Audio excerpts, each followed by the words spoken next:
Welcome to How You Livin', a transformative podcast featuring best-selling author, inspirational speaker, and minister, Dr. Rick Rigsby. And now, Dr. Rick.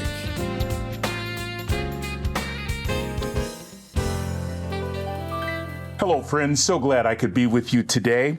I want to talk to you about helpers and being a good helper, and how being a helper really does impact those around you. You know, I grew up in the 1960s, and it seemed like in my childhood, helpers were everywhere.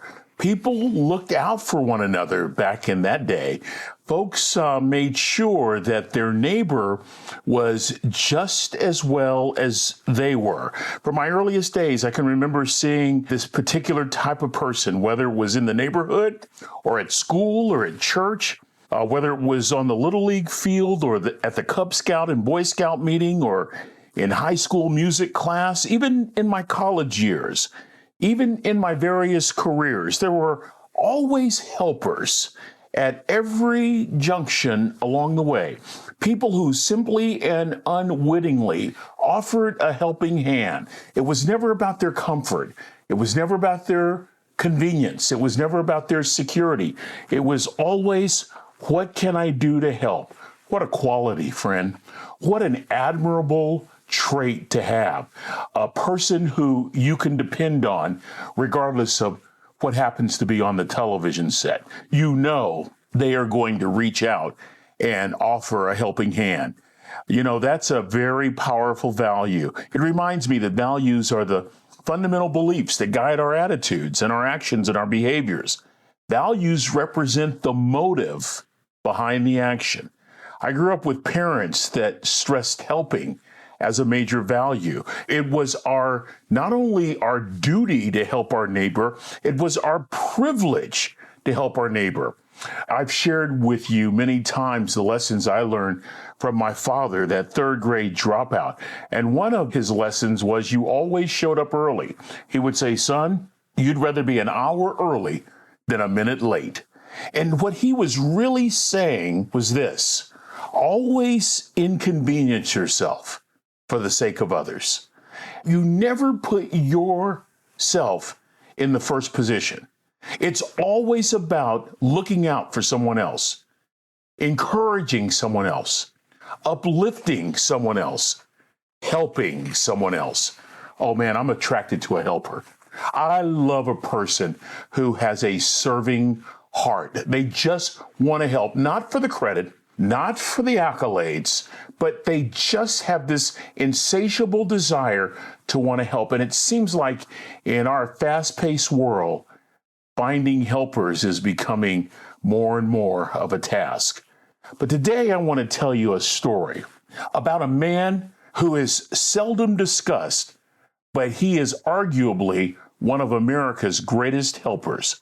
I want you to listen carefully, and as I outline his background, see if you can figure out who I'm talking about.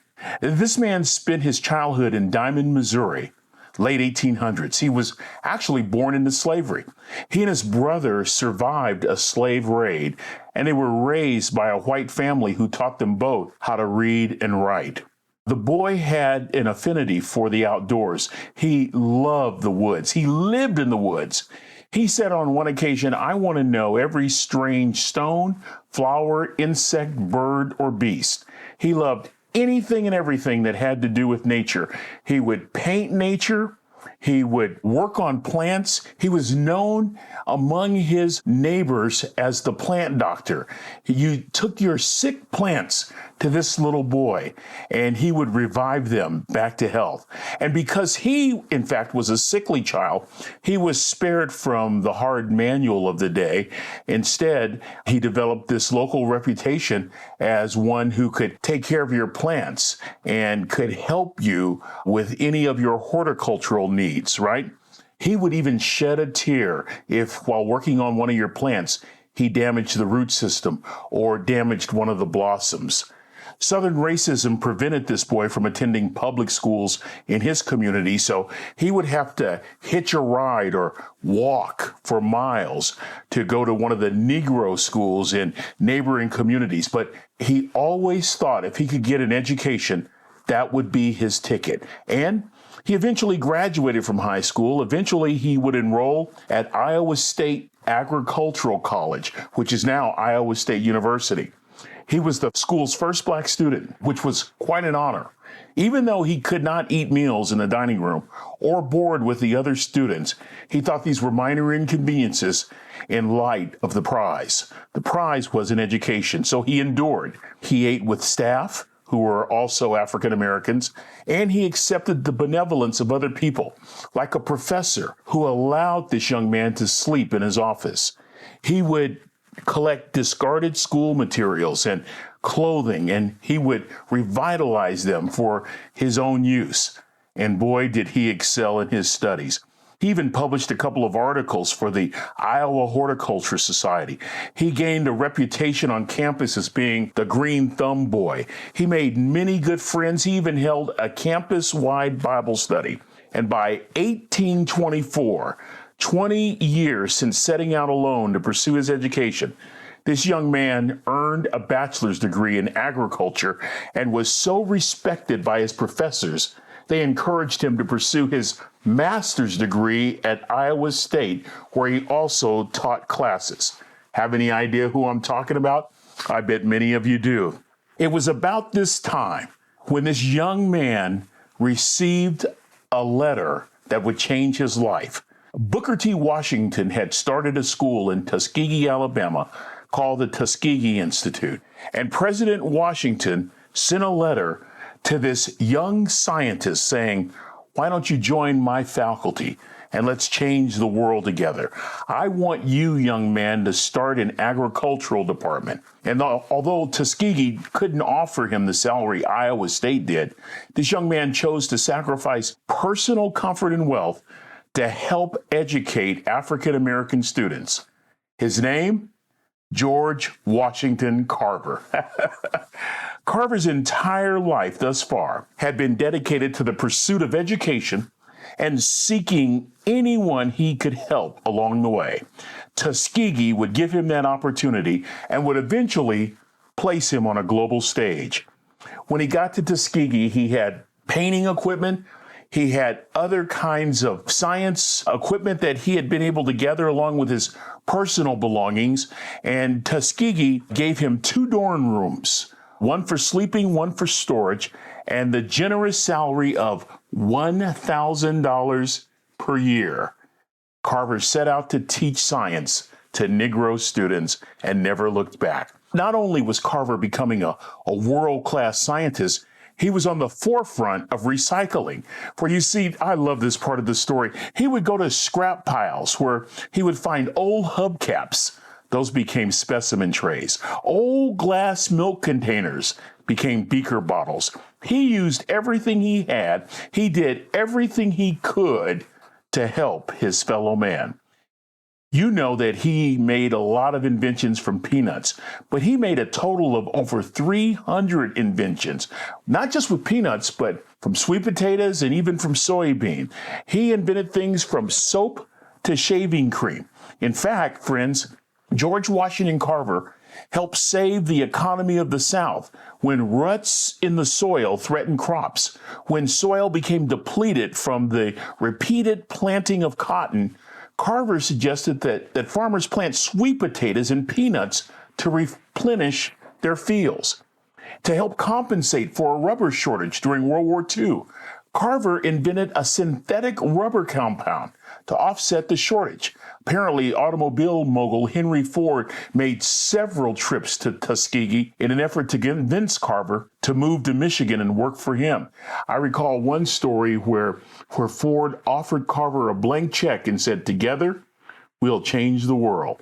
But Carver stayed right there, mindful of the fact that it took him years to gain access into a university. And now he had these university students in his classroom, and he was going to show them how education could prepare them for a lifetime of helping other people. And oh, did his students love him. And oh, did he love to help his students. In fact, George Washington Carver never married, died January 5th, 1943. He donated his entire life savings, estimated between $50,000 to $80,000, to the Tuskegee College. Why? To help students continue learning. You know, on a personal note, friends, I remember a cross-country trip back in the 80s with my first wife, Trina. And we had two little boys, and she wanted to stop in some little town called Diamond, Missouri, because she had heard about the George Washington Carver Museum. I had no interest whatsoever. My goal was to make time. We got to make time. We got to be back to this location at a certain time. And she was persistent. And eventually we compromised. We would stop, but we would only stay 1 hour. The story goes in our home, and it's a great family story now, that through the tears and amazement, I drug that 1 hour into 8 hours. I stayed at that museum so long that my wife and boys even got tired. Folks that love museums. I couldn't get enough. In fact, I signed up to be a member of the George Washington Carver Historical Society. Friends, if you're ever in the Midwest portion of the United States, anywhere near Diamond, Missouri, you don't have to spend 8 hours, but go learn about one of the truly great American scientists and inventors who was on the forefront of recycling long before we were talking about recycling. He was as concerned with his students' character development as he was their intellectual development. Listen to this list he compiled. This list contains 8 cardinal virtues for his students to strive toward. And listen to this.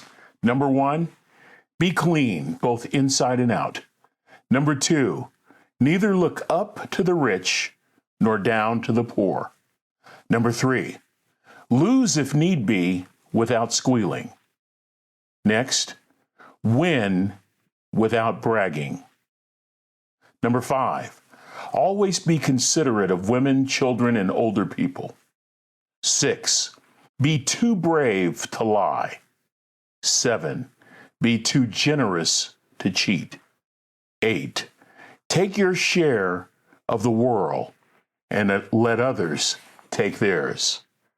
Our final word today comes from one of my favorites, one of my heroes, George Washington Carver. In his own words, he said on one occasion, "When common people do common things in uncommon ways, they command the attention of the world." I salute you, George Washington Carver. May you rest in peace. And thank you for not only teaching us to use what we have, but also by giving us a lasting example of the impact one can make when they choose to help others. Let's think about that for a few days, friends. Oh, I so enjoyed this moment to talk about a great, great American. And until we meet again, this is Dr. Rick asking you the most important question I can ask today. How you living? Are you ready to make an impact in your world right now? Do you want to stop existing and start living your best life right now? Dr. Rick wants to give you the first chapter of his best-selling book, Lessons from a Third Grade Dropout, absolutely free. Just go to www.rickrigsby.com/free gift to get the print or audiobook right now. This is thepodcastfactory.com.